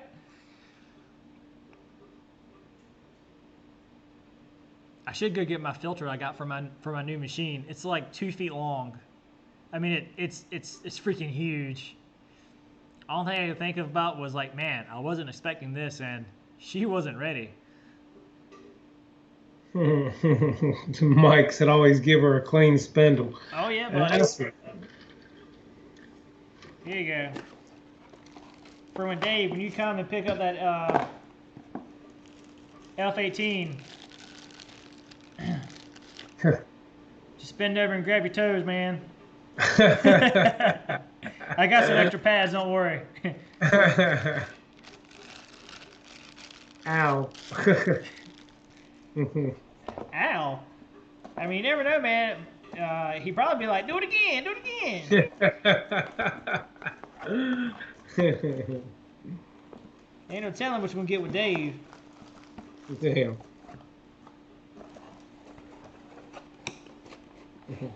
Can machine a turbine housing wheel on a 3-axis machine? Depends on the design and how functional you want it to be. You can do anything on a 3-axis machine, but typically you'll see them on a 5-axis because it's based on the curve of the actual blade, compressor wheel blade. 4,000. Yeah, I'd be careful of that, farmer man. Yeah, you might ain't no telling what kind of certification you might be getting for $4,000, dude.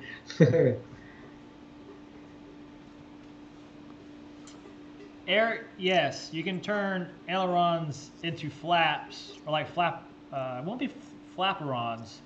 Yes, that's what I've got on the F-16. Is it flaperons? Yes. I'm thinking ailerons. Sorry. Yeah, it'd be flaperons.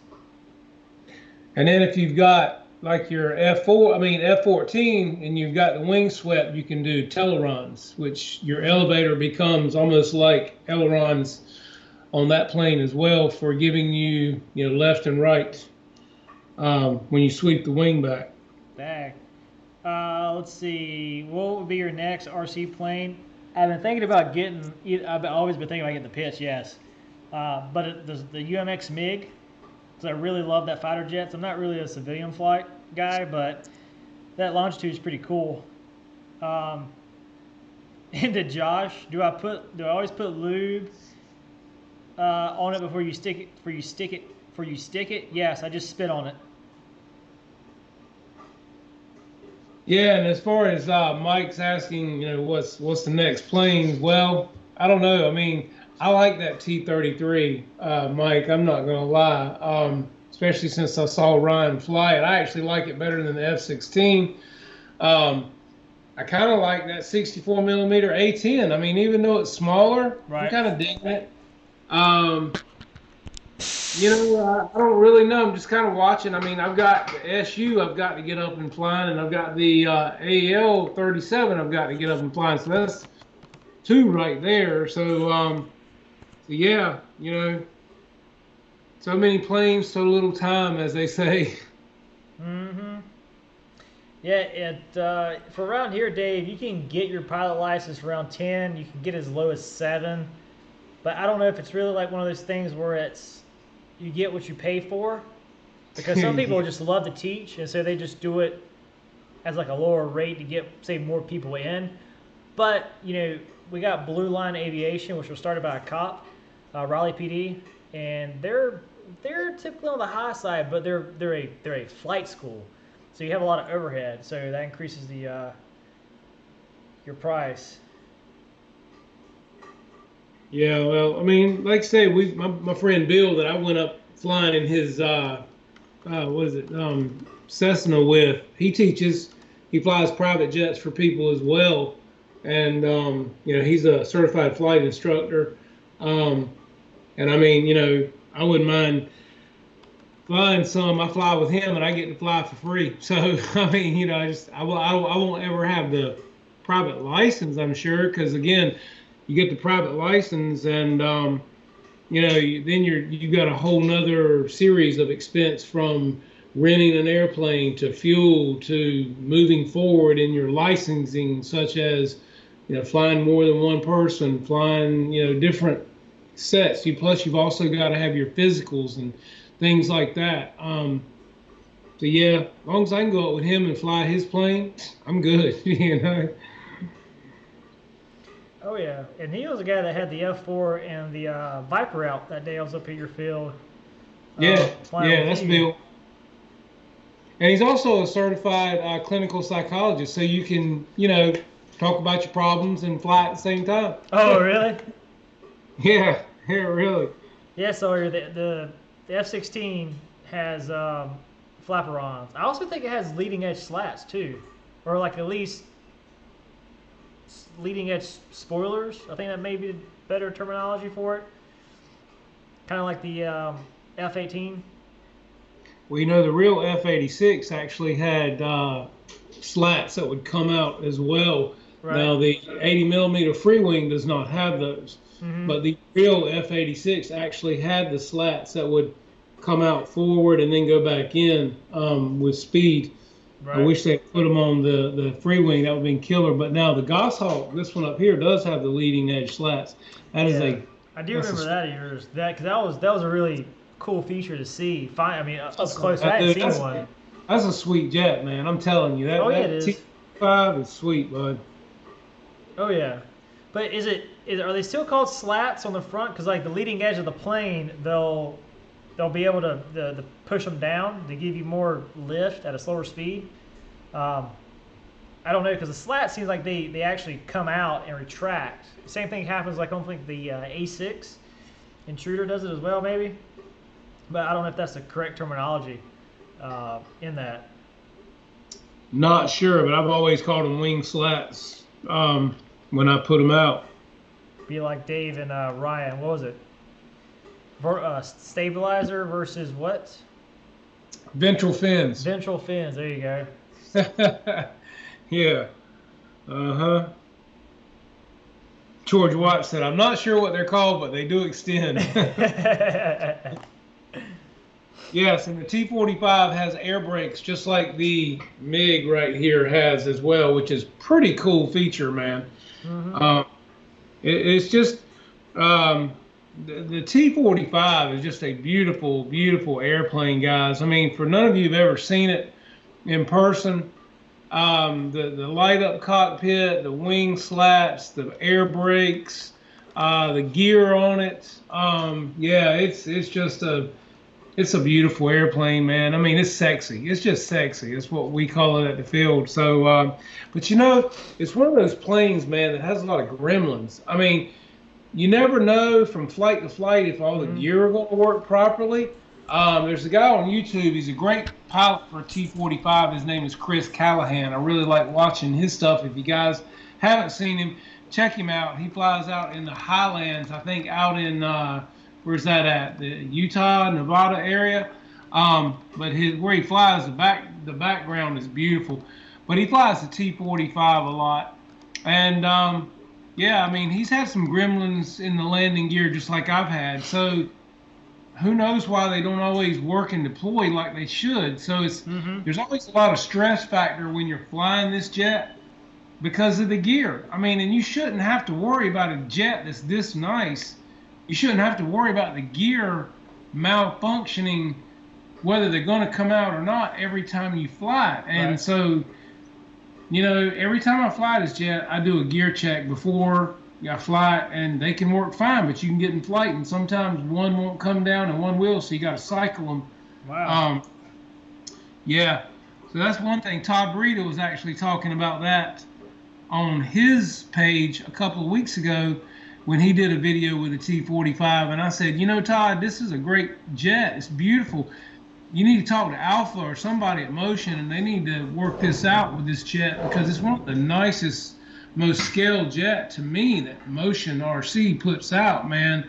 I just wish they could get the kinks worked out of it because it's a lot of money for that jet, for something as simple as a gear to cause you to crash or not get it on the ground in one piece.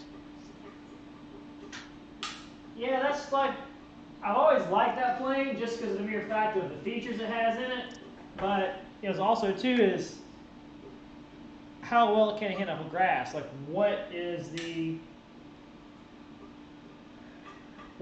how much runway do it have? Can it handle grass? And if it can't handle grass, how well can it handle it? It can't handle it on 6S. Ask me how I know. I actually crashed my first one. First day I made it, put it in the ground like a lawn dart, took it home in a bucket. But I bought another one and I converted it to 8S when I did it. And guys, 8S will kill it on grass. I have no complaints. You've seen mine fly, Dustin, and you know it ripped it up and how it took off. Again, now we have a great field. Yeah, our field did really well with 8S in this jet. Makes it a little heavier, but it's a heavy jet anyway. You know how you can feel a jet in the air, you can tell if it's heavy or not? This is a heavy jet. But on 8S, it'll burn it up once it's up in the air. And I put the RC Castle ring in the back of mine that goes from blue to orange to red in flight, and that really looks nice too. But yeah, guys, it's a beautiful jet. I did a few more things to mine to spice it up a little bit. I pinstriped certain areas. I pinstriped around the cockpit. But yeah, it's a beautiful jet. So that's the reason I have the Stinger Goshawk, because the first one I stuck in the ground, so I took all the parts off of it and I converted my Stinger to the T-45. So that's how I did it. But this is one of the most beautiful scale jets I think that Motion RC puts out, as far as the bells and whistles and what it'll do and how pretty it looks and how well it presents. It's a incredible jet right there, guys. What's up, Wesley? How you doing, buddy? So, George, with the brakes, it was my understanding that you could adjust like the distance between like the magnet, so you can either decrease or increase the force. But apparently with the HSDs, you can't.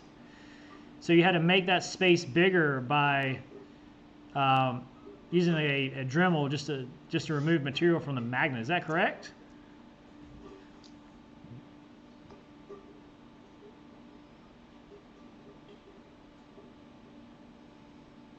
Yeah, Mary Boozer, I'll cut your hair. Yeah, Dustin's looking like he's needing one too. I've been checking that out all night. What, man? Hey, look, in a few years I won't be having a head full of hair like this probably, because I'll have a daughter running around. Exactly. No, it'll be white. See what I mean? Yeah. And then your theme song will be like, Salt and Pepper's here. No doubt, right? Yeah. Oh, man, too funny. Too funny.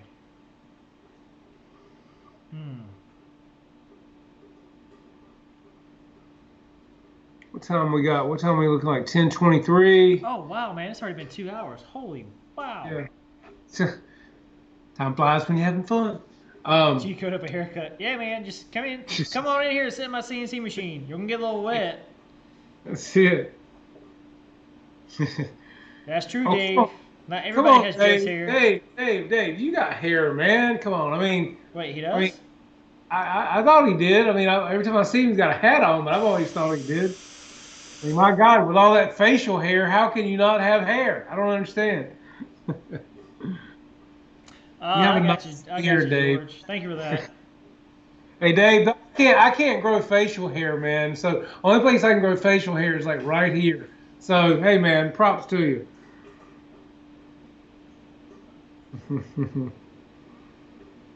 I bet Photon wants Jeff's hair. I'm sure he does. Crazy. Oh man. Is Photon still in here? I don't think he is. I haven't seen him in a while. He is. He's still in here. He's lurking. Yeah. See, Dave said, yeah, there's hair under that hat. I figured there was, Dave. See there? I think I've seen Dave without a hat on before. Hey, Mary Boozer's getting kind of sweet on you there, Jeff. I know, man. You need to calm down. Settle down now. Settle down.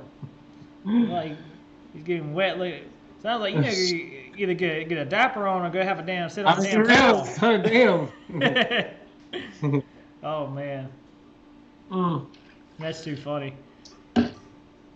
All right, so what's going on for the rest of the week? Let's see. We got Ethan RC tomorrow night, guys. Check him out. Support him in Channel 6. Yeah. These guys are trying to bring it and doing a great job. They're coming on before GB Linden's Hump Day Wednesday. I'm not sure quite yet what GB's talking about tomorrow night. I don't think I've seen a premiere yet. GB, are you gonna be on tomorrow? I haven't seen GB in here, man. GB is like blowing our show. Man. Was he in here? Yeah, because he said hey to us and a few other people. Okay. All right. So I just want to make sure. But yeah, I don't know what he's doing tomorrow night. Normally he's got something going on too. So definitely check out Ethan RC and GB. And then, of course, on Thursday nights we have the Kenny Marathon, Hangar 51 Marathon. You never know how long that one's going to go. And then, of course, Friday nights, well, we all have Dave's RC. And didn't Dave give some? Hey, Deuces, did you get your plane yet, man? Because you won the 64 millimeter A10, right? Just curious if you got that yet. And then who won something this past? Wasn't it Friday night? He gave away. Let's see. Oh yeah, wasn't it Jermaine Spencer won the Avanti, but then opted for the Husky. I think it's what it was, because he's kind of new into RC, which I thought was a great choice. I thought that was nice of Dave to allow him to pick the Husky over the Avanti. So that was a good call, Jermaine. Yeah, there's GB. What's up, buddy? How you doing, man? So yeah, and then we have, of course, Pilot Ryan Media on Saturday night. And then Sunday night we have the Mary Boozer Show, and then Monday night we have the RC Air Marshal, Dave Marshall, guys, who has hair under that hat, along with that beard he has there. And then roll back around to us. So yeah, I appreciate everyone for being here tonight, man. And I'm sorry, Sawyer, we didn't get to make that carbon fiber toilet seat for you, man, but I'll get Dustin right on that, and we might could get RC Air Marshal to print you a carbon fiber toilet seat. We'll check on that. I personally would rather have a nice, soft, contouring, heated toilet seat over carbon fiber, but with a bidet. Carbon fiber just sounds a little scratchy on your ass. I'm sorry, man. I can't help it. Just something about carbon and fiber doesn't sound real comfortable to me. Anyway, so and Deuces said his A10 should be in soon. Okay. Man, Bond. I hear it's nice, man. I'm getting ready to do a build for a buddy of mine with his. He bought it this past weekend at our local hobby shop in Raleigh, North Carolina, called Hangar 18 from Brian Powers. If any of you guys are in the North Carolina area, definitely check out Hangar 18. Brian will give you a good deal when you go in. Tell him Jeff's Custom RC sent you, or Raven Rock Machine and Aviation. Dustin knows Brian, and Dustin also goes to, what is it, Raleigh Hobby? Yeah, Raleigh Hobby. Yeah, and buys stuff from there too, guys. So if you're in the North Carolina area, definitely check out those two great hobby shops. Oh yeah, Dennis. But, He's probably still got some fuzzy dice hanging somewhere in the bathroom too. Dave Marshall says he'll print you a doll-sized toilet seat. All you gotta do is print it in sections and then just glue it together with some foam tack. Or you can model them so where they just snap together. That way it'd be like travel size. Yeah, no, Dennis, I don't have a fuzzy toilet seat yet. I do wish I had a heated toilet seat because I hate sitting on a cold toilet seat in the winter months. I'm not gonna lie to you, man. Piss on it first. I will own it. I will own it, man. Yes, the throne. Yes, I will own it. First thing in the morning. Damn right. I'm surprised you ain't got like a crown on the tank of your toilet seat. So when you go take a poop, you just like put it on your thumb. Yeah, man. Hey, well, you know, I'm normally watching y'all on YouTube. That's what I'm doing. I'll second that because I do the same.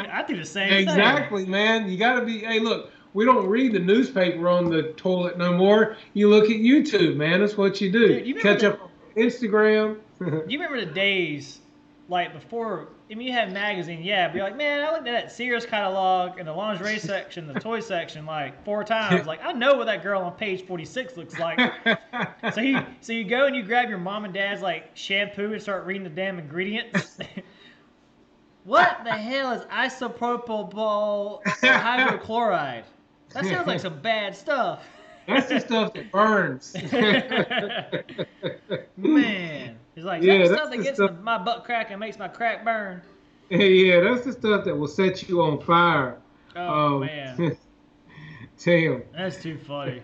That just brings back some memories now. Hey, look, man, back in the day, you know, you didn't have the internet or nothing like that. All you had was the Sears catalog, man. You were glad to have it. Yeah, yeah. Hey, Steve, thanks for joining us, buddy. Yeah, that's pretty, that goes way back. No doubt, man. And you're not as old as I am, so I got you by a ways, man. Yeah, just a few years. What Dave Marshall said, a hard time getting to editing and filming because I'm too busy watching you guys every night. Yeah, you know, you're right, Dave. There is somebody on every night, man. And I feel you, man, because we're always kind of tuning in to see what everybody's doing. So, yeah, I watch more YouTube now than I watch regular TV. That's been like that for a while now. And look, and if any of you guys, me and Dustin have talked about this, if any of you guys have not watched the Ozark, you need to watch that, man. That is one of the best series on Netflix there is the Ozark. And then what's the other show? Yellowstone with Kevin Costner. That is an awesome series too. It's like going into season 3 now. Yeah, I was going to plan on watching that tonight. Yeah, that's great too, man. I'm going to run one more set of these parts, or maybe 2 more sets, and I'm going to be out of here. And I'm going to run these rest of these tomorrow because I got set up for another job. But the Ozark was pretty cool, especially the ending of season 3. Like, I was kind of expecting it. You kind of knew about it, but it's kind of like, nah, it ain't gonna happen. Then it happens. You're like, ooh, like it's just getting good. And of course, we're like, oh, season finale. Yep, and it happened quick too. That's what it did. Like, I like did it like slow motion, like frame by frame. I'm like, man, that looks real. Yeah, no doubt, right? Exactly. Yeah, it was like, what just happened? Yeah. Rewind. Yes. So, but yeah, we thank you all of you guys. Barry Boozer, that's a great TV show, Man in the High Castle.